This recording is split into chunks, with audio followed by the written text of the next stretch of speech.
Olá pessoal, tudo bem com vocês? Espero que tenham tido uma semana maravilhosa. Em nossa aula de hoje, receberemos a visita de uma amiga, a professora Renata. A professora Renata é da Rede Municipal de Ensino e hoje ela estará aqui com a gente para fazermos uma aula especial para todos vocês. Vem cá, Renata. Olá, professor Ronaldo. Olá, pessoal. Renata. Olha, é bom lembrar que em tempos de pandemia o cumprimento pode ser feito pelo olhar, pelo cotovelo ou com os pés. Vamos fazer, Ronaldo? Vamos. Isto. Também a gente pode falar em libras. Vocês conhecem a língua brasileira de sinais? Sabe como faz o oi? Assim, ó. Oi. Oi. Espero que vocês gostem realmente dessa aula.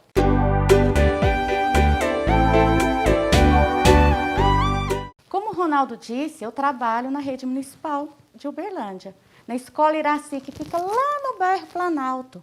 É um prazer dar aula e eu dou aula há um tempo já. E ainda fico surpreendida com a criatividade de vocês, criança. Vamos lá para a aula de hoje? Pessoal, semana passada, quando falamos sobre frações, utilizamos a receita de um delicioso bolo de laranja. Hoje vamos continuar falando sobre receitas e suas implicações na nossa vida. Então, para isso, eu vou deixar vocês aqui com a professora Renata, vou estar sentadinho ali assistindo essa maravilhosa aula. Então, fiquem com a professora Renata.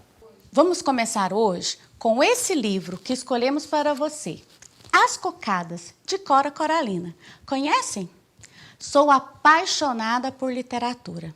E tenho certeza que quem é apaixonado também por livros de literatura sabe o que eu estou dizendo. Nós precisamos pensar mais sobre o valor da literatura. Quem gosta de ler livros de literatura? Olha esta imagem. A literatura nos proporciona muitas emoções e sensações. Nós podemos viajar por tempos e espaços diferentes do nosso. Sentir medo, alegria, pavor, euforia, é muita coisa que cabe num livro de literatura. Vamos lá, pessoal. Vamos começar com o livro pela capa. Olha, nós já temos muitas informações aqui. O título, As Cocadas. A autora, Cora Coralina. Nós temos também na capa a editora. Gente, para um livro ficar pronto, tem muitos profissionais por trás. A editora é quem contrata o escritor, o ilustrador, o diagramador, que é aquela pessoa que vai ajustar a imagem com o texto e deixar o livro prontinho. Quando o livro está pronto, vai para a gráfica. Livro impresso na gráfica, aí sim está pronto para nós lermos. E é muito bom ler. Esse livro daqui é da Cora Coralina. Vocês já ouviram falar da Cora Coralina? É uma escritora goiana muito famosa, considerada uma das melhores escritoras poetisas nossa. Ela escreveu poemas e escreveu também contos. Sabia que ela começou a escrever desde bem pequena, aos 14 anos? Sim, escrevia sobre a sua vida lá na cidade, que hoje é conhecida como Goiás Velho. Escrevia sobre o presente, escrevia sobre o futuro, escrevia como é a vida na sua cidade, como era a sua infância. Quando cresceu, teve que trabalhar como doceira. E essa experiência do doce, ela levou também para a literatura, né? A Cora Coralina, como eu disse, é uma das maiores poetisas que nós temos. E hoje eu trouxe esse conto para vocês. Já que estamos falando de alimentação, vamos falar das cocadas. Mas antes de ler o livro, eu quero dar a dica do dia. Fica antenado. Vocês já leram um livro que às vezes a professora mandou ler um texto e ao final do texto vocês falaram assim: nossa, não me lembro nada, não sei, professora, não sei contar o que é que eu li, não entendi. Então eu vou dar 3 dicas para você entender melhor o que você lê. Estou falando de estratégias de leitura. Que são estratégias? Gente, estratégias são aquelas coisas que a gente faz bem pensada, planejada para a gente conseguir algo. Por exemplo, olha aqui, estratégias para a gente fazer um gol. Joga para você, joga para mim, pimba, faço gol. Às vezes uma jogada no jogo de xadrez, tá? Isso tudo são estratégias. E agora eu vou ensinar 3 estratégias para nós pensarmos e entendermos melhor o que nós estamos lendo, tá? Comigo, atenção. A primeira coisa que a gente vai fazer quando começar a ler um livro ou qualquer outro texto que você vê pela frente é lembrar do que você já sabe sobre o assunto. O livro se chama As Cocadas. E aí a gente já começa a lembrar. O que eu sei? Quem já comeu o doce vai lembrar, às vezes, até do gostinho desse doce. Quem tem um parente que sabe fazer doce, não que você precisa nem ser a cocada, que sabe fazer doce de leite, vai lembrar que usa tacho, aquelas colheres de pau para mexer o doce, já vai lembrando. E ó, tchum, vai enchendo de coisas que a gente já sabe sobre o assunto. E aí a gente, nossa, até se interessa mais pelo livro que a gente vai ler. O cérebro já fica mais esperto para aquilo que a gente vai ler. Então, a primeira coisa é ativar o nosso conhecimento prévio. O que eu já sei sobre esse assunto, beleza? Segunda estratégia. Quando a gente vai lendo o texto, a gente vai fazendo perguntas para ele. Mais ou menos o que a gente faz quando assiste novela. Será que essa personagem vai descobrir o segredo da outra? O que vai acontecer? E aí a gente fica doido para chegar o outro dia para a gente continuar assistindo o capítulo, para descobrir o que aconteceu na novela. Na leitura é assim. A gente vai lendo, nossa, o que será que vai acontecer? Eu acho que vai acontecer isso. E aí a gente vira a página buscando as respostas. E aí a gente vai ver, será que eu estou certa? Eu acho que vai acontecer isso. Não aconteceu, estava errada. Ah, eu acertei, ia acontecer isso mesmo. Quando a gente vai buscando as respostas às nossas perguntas, a gente vai entendendo melhor o texto que a gente está lendo. Beleza? Terceira estratégia, atenção. Quando a gente está lendo um texto, além da gente lembrar o que a gente já sabe sobre o assunto e fazendo pergunta para o texto, terceiro, nós vamos fazer conexões, relações desse texto com outros que a gente já leu. Vocês já começaram a ler um livro e lembrar? Nossa, eu lembrei de um filme que eu assisti. Nossa, tem uma música, lembrei dela. Fazer essas ligações do texto que a gente está lendo com outros ajuda a gente a entender melhor.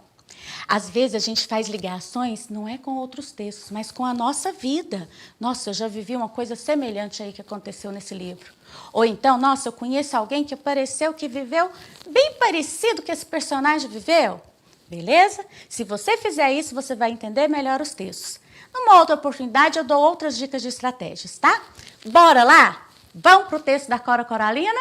Então, vamos lá. Ativar o conhecimento prévio que você já sabe sobre o assunto. Estou curiosa para descobrir esse conto da Cora Coralina. Vamos lá? As Cocadas de Cora Coralina.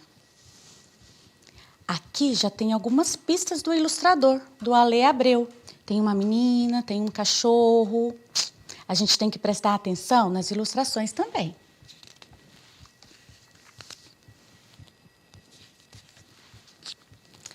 Eu devia ter, nesse tempo, 10 anos.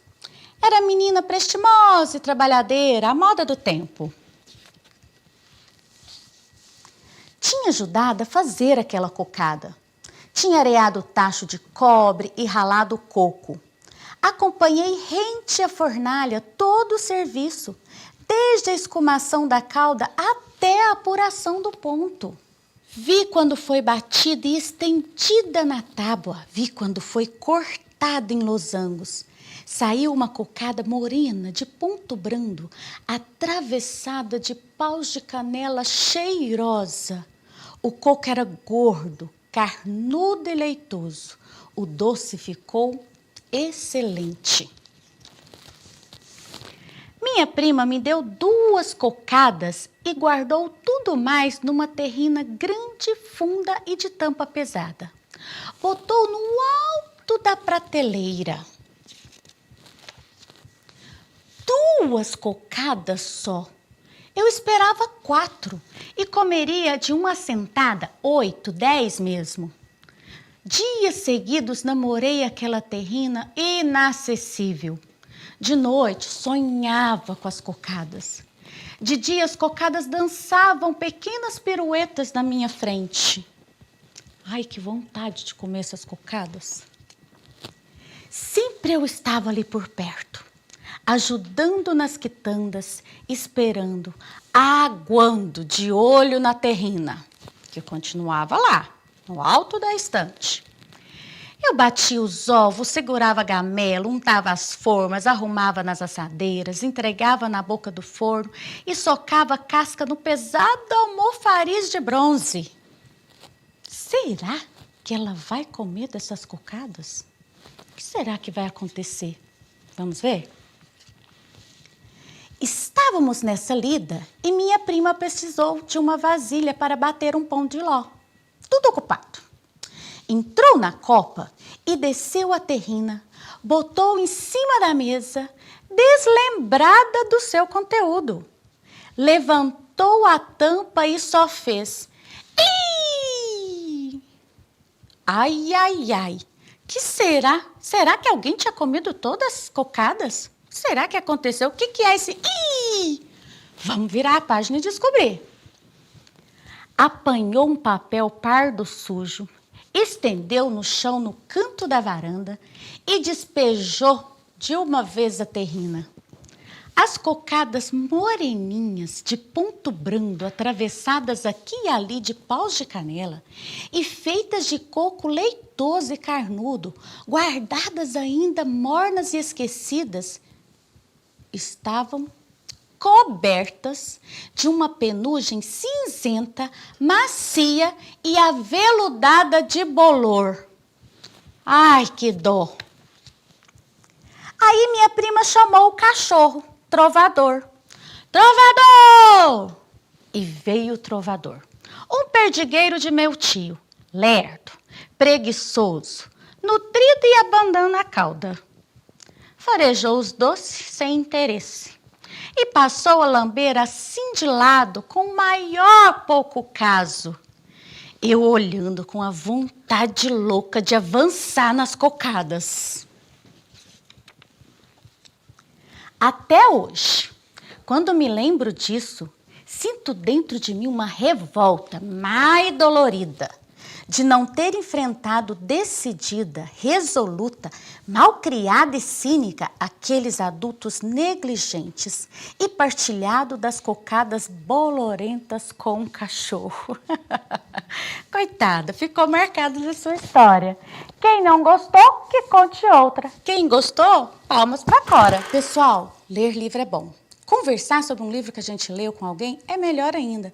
Esse livro fez vocês lembrar de alguma situação parecida? Olha, eu lembrei de quando era menina que ia fazer pamonha na roça, juntava aquela meninada, a gente ia tirando a palha do milho, contando conversa, jogando fora, depois juntava os primos tudo para brincar. É cheio de afetividade. A alimentação tem a ver com as nossas memórias também, assim como o livro da Cora Coralina. Gente, mas foi um dó pensar nessa menina que cresceu com vontade de ter comido essa cocada que foi esquecida. E o que aconteceu com a cocada? O que é mesmo que surgiu? Fungos. Vocês sabem o que são fungos? São seres vivos que se alimentam de matéria orgânica e que amam lugar escuro e úmido. Realmente não podemos comer os alimentos que estão com fungos. A alimentação é saúde, é coisa séria. Vou deixar vocês um pouquinho com o professor Ronaldo, já já eu volto. Até breve. Renata, é verdade. Toda essa conversa sobre bolos, doces, receitas caseiras acabou dando uma fome, não é verdade? Vou retirar minha máscara.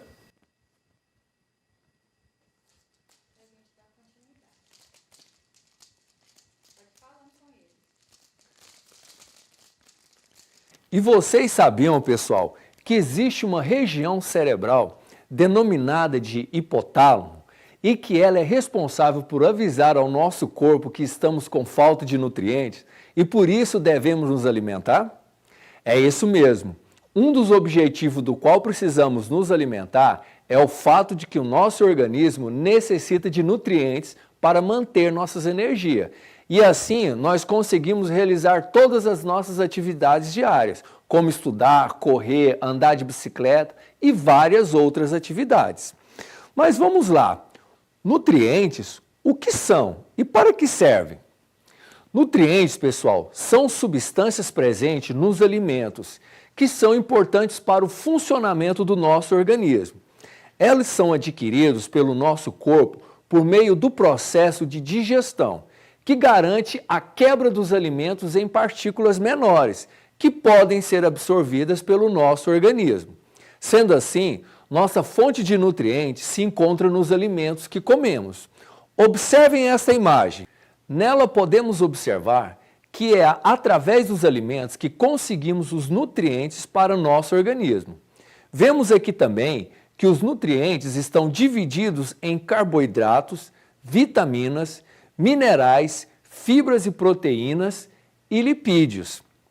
A culinária mineira é repleta de sabores, tradições e cultura. Com pratos que misturam diferentes sensações, a comida mineira é forte mesmo além das fronteiras do estado.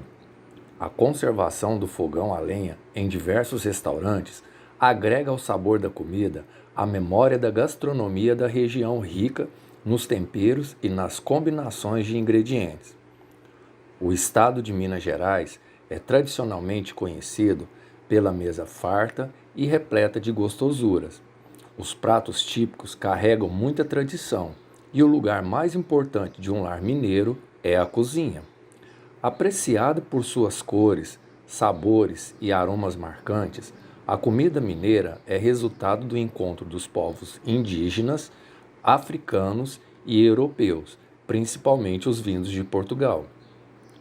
Neste período, a exploração do ouro provocava inflação na economia local e gêneros alimentícios eram caros e difíceis de serem obtidos. Assim, os mineiros tiveram que utilizar a imaginação para criar pratos com os alimentos disponíveis ali no quintal de casa. A culinária mineira tem, portanto, origem nas coisas simples que podiam ser conseguidas mais facilmente, como mandioca, feijão, milho, verduras, frango e porco. No começo, os povos indígenas tinham o hábito de comer abóbora, amendoim, mandioca e milho. Tudo era assado num fogo de chão, um buraco onde ficavam as brasas, e não havia nenhum tipo de tempero. Frutas eram colhidas na natureza, como araçá, goiaba, cagaita e outras. O feijão misturado com a farinha de mandioca, torresmo, linguiça, ovos, alho, cebola e temperos tornou-se um prato básico no cardápio dos tropeiros, homens responsáveis pelo transporte das mais diversas mercadorias, a cavalo ou no lombo de burros. Daí a origem do nome, feijão tropeiro. Os povos africanos, trazidos como escravos para trabalhar nas minas de ouro e diamante, trouxeram as sementes de quiabo, que após colhido era servido com angu ou carne de animais caçados por eles. Da África vieram ainda a manga, a jaca, o arroz, a cana-de-açúcar. O coqueiro e o leite de coco, aparentemente tão brasileiros, também vieram do continente africano. Assim formada a base da população mineira, houve incentivo para o cultivo e a criação de gado importado de estados vizinhos. Nasce então a famosa culinária mineira, apreciada e desejada na mesa de tantos brasileiros. Alguns pratos típicos de Minas Gerais têm boas combinações nutricionais e outros devem ser consumidos com ressalvas de quantidade e de horário. As comidas típicas têm seu lado positivo e negativo. Um bom exemplo do que faz bem ao corpo humano é a goiabada com queijo. Essa combinação une a proteína do queijo ao açúcar da goiaba, o que provoca a lentidão do processo digestivo e resulta na expansão da saciedade. O feijão tropeiro, apesar de calórico, é considerado uma refeição completa por oferecer diversos componentes que fazem bem ao organismo: proteína da carne, carboidrato do feijão e da farofa, bem como a gordura do óleo dos próprios alimentos. Na sobremesa, a goiabada, o doce de leite, o doce de abóbora com coco e as famosas compotas de Minas são ricos em açúcar, devem ser ingeridos com cautela. O consumo dessas iguarias favorece o ganho de peso e eleva a taxa do índice glicêmico, que mede a quantidade de açúcar no corpo. E é claro que o pão de queijo não poderia ficar de fora. O queridinho dos mineiros é nutritivo e saboroso, mas não deve ser consumido em grandes quantidades. Por ser muito rico em calorias, o pão de queijo precisa ser degustado de forma consciente. Por exemplo, um pão de queijo de 100 gramas contém cerca de 400 calorias.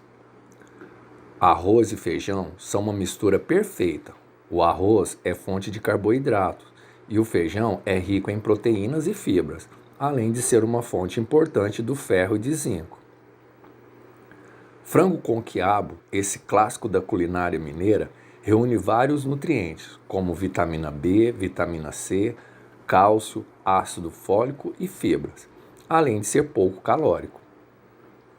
Outro prato rico em proteínas, vitaminas, minerais e carboidratos complexos é o picadinho de carne. Acrescenta açafrão, salsinha, cebolinha, cenoura, tomate, limão e pimenta para deixar o picadinho ainda mais saboroso e nutritivo. A canja de galinha, quem disse que essa sopa só é boa para quem está doente? Ela também é rica em carboidratos e proteínas, uma boa combinação para nos dar energia e saciedade. Comer bem passa por observar quantidades e horário do que é ingerido. O problema muitas vezes não está nos alimentos, e sim, mas em quanto dele é absorvido pelo corpo e em qual hora do dia. Esses dois fatores é que podem prejudicar o organismo. Cada um desses nutrientes tem uma função específica em nosso corpo. Mas vocês sabiam que falta ou excesso desses nutrientes podem ser prejudiciais à nossa saúde? Por isso, saber balancear os grupos de nutrientes é de extrema importância para que tenhamos uma alimentação saudável e equilibrada. O tipo de nutriente e a quantidade que colocamos em nossos pratos durante as refeições é o que determina a nossa saúde. Agora que sabemos o que são os nutrientes e onde eles são encontrados, precisamos saber para que cada um deles serve e qual a quantidade diária podemos ingerir de cada um desses grupos de nutrientes. Então, para a próxima aula, gostaria que cada um de vocês pesquisasse para que serve cada um dos grupos de nutrientes: carboidratos, vitaminas, minerais, fibras, proteínas e lipídios. E quais são os alimentos que compõem cada um deles. Não se esqueça de pedir a ajuda de um adulto para você desenvolver a sua pesquisa.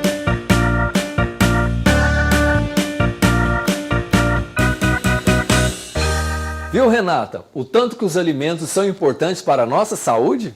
Isso, alimentação é saúde.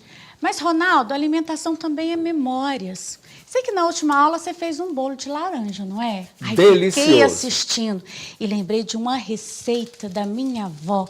Só de lembrar, parece que eu já sinto o gosto daquele caramelo da calda do suco de laranja. Uma delícia.